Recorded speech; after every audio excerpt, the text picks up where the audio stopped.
Usilolijua ni sawa na usiku wa giza. Mtu ambaye atapendekezwa kwa mujibu wa taratibu za katiba kuwa makamu wa rais wa Jamhuri ya Muungano wa Tanzania, na huyo ni ndugu Deogratius John Ndejembi. Halmashauri Kuu kwa kauli moja imempitisha mwanachama wetu huyo kuchukua nafasi ya makamu wa rais. Pengine asingetarajia siku moja jina lake lingetajwa kama kiongozi mkubwa ndani na nje ya Tanzania. Hapa namzungumzia mtu aliyezaliwa Julai 12 mwaka 1983, ambapo hadi sasa ana umri wa miaka 43, huku akibeba cheo kikubwa cha kuwa makamu wa rais. Deogratius John Ndejembi ni kijana wa Kitanzania, na huku wengi wakimfahamu kama mwanasiasa na waziri wa nishati. Lakini nyuma jina hilo kuna safari ndefu ya uongozi iliyopita katika siasa za CCM, utawala wa wilaya, ubunge, uwaziri na hatimaye kufika kwenye hatua ambayo chama chake kimempendekeza kwa nafasi ya makamu wa rais wa Jamhuri ya Muungano wa Tanzania. Kabla ya kufika kwenye majukwaa ya kisiasa, Ndejembi alipita hatua za elimu zilizojenga msingi wa maisha yake. Wasifu wa bunge unamtaja kuwa alipita elimu ya msingi kuanzia mwaka 1988 hadi mwaka 1995 katika shule ya Canon Andrea Primary School, kisha elimu ya sekondari kidato cha kwanza hadi cha 4 mwaka 1996 hadi mwaka 1998 katika shule ya Kigurunyembe Secondary School na Jamhuri Sekondari, kidato cha 5 na 6 mwaka 2002 hadi mwaka 2004 katika Merton College, na baadaye akafika katika ngazi ya chuo kikuu katika University of Lincoln mwaka 2006 hadi mwaka 2009 akisomea International Relation, yani ushirikiano wa kimataifa, na kupata Advanced Diploma in Administrative Management mwaka 2009 hadi mwaka 2012 katika Institute of Administrative Management. Safari hii ya elimu ilikuwa sehemu muhimu katika kujenga uwezo wake ambao baadaye ungeonekana katika kazi za utawala na siasa. Na kama usemi unavyosema, mti wenye mizizi imara hauangushwi na upepo. Ndejembi alikuwa bado kijana, lakini hatua kwa hatua alikuwa akiingia kwenye mazingira ambayo yangefungua milango ya uongozi.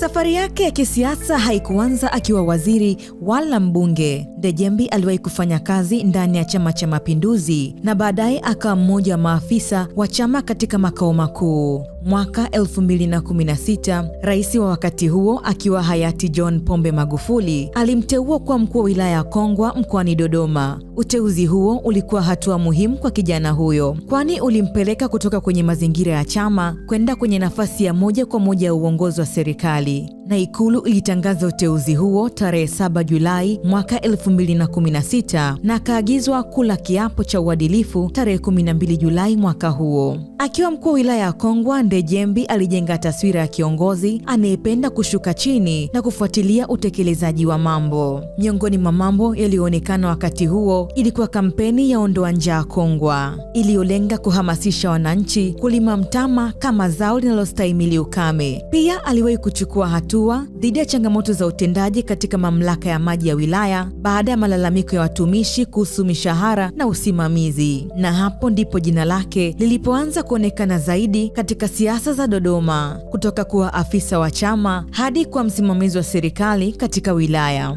Baada ya uzoefu wa utawala wa wilaya, hatua iliyofuata ilikuwa bunge. Ndejembi aliingia kwenye siasa za uwakilishi na kuwa mbunge wa jimbo la Chamwino akibeba bendera ya CCM. Ndani ya bunge alianza kuonekana katika mijadala mbalimbali kuhusu huduma za wananchi, barabara, shule, afya na maendeleo ya halmashauri. Mwaka 2021 akaingia serikalini kama naibu waziri katika ofisi ya Rais TAMISEMI, akishughulikia masuala yanayohusu serikali za mitaa. Rekodi za bunge zinaonyesha akijibu maswali ya bunge kuhusu barabara, shule, vituo vya afya na miradi ya maendeleo. Mnamo Machi mwaka 2024, safari yake ilipiga hatua nyingine kubwa. Rais Dr. Samia Suluhu Hassan alimteua Ndejembi kuwa waziri wa nchi, ofisi ya waziri mkuu, kazi, vijana, ajira na wenye ulemavu, baada ya kuwa naibu waziri TAMISEMI. Hii ilikuwa ishara kwamba mwanasiasa huyo kijana alikuwa akipewa majukumu makubwa zaidi ndani ya serikali. Miezi michache baadaye, Julai mwaka 2024, alihamishwa kuwa waziri wa ardhi, nyumba na maendeleo ya makazi. Hapo alikumbana na moja maeneo yenye changamoto kubwa Tanzania: migogoro ya ardhi, mipango miji, hati za ardhi na makazi.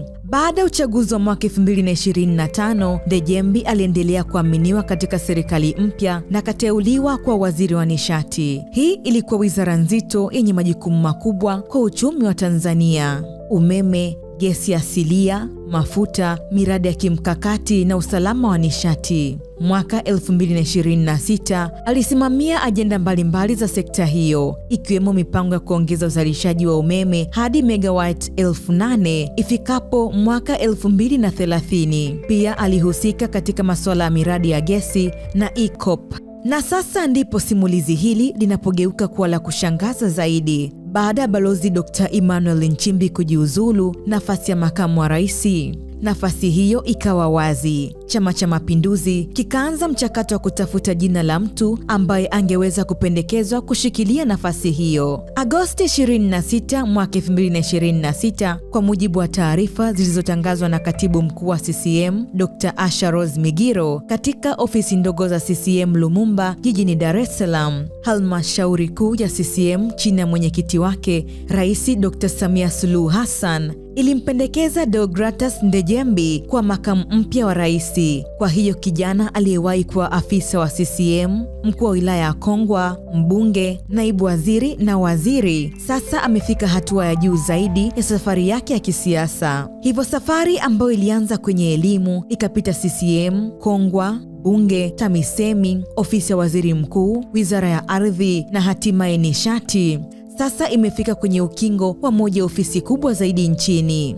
Na sasa swali ni moja: je, Deogratus Ndejembi atakamilisha hatua hii ya mwisho na kuwa makamu wa rais wa Tanzania? Historia yake inaendelea kuandikwa na ukurasa unaofuata unaweza kuwa mkubwa kuliko yote aliyopita.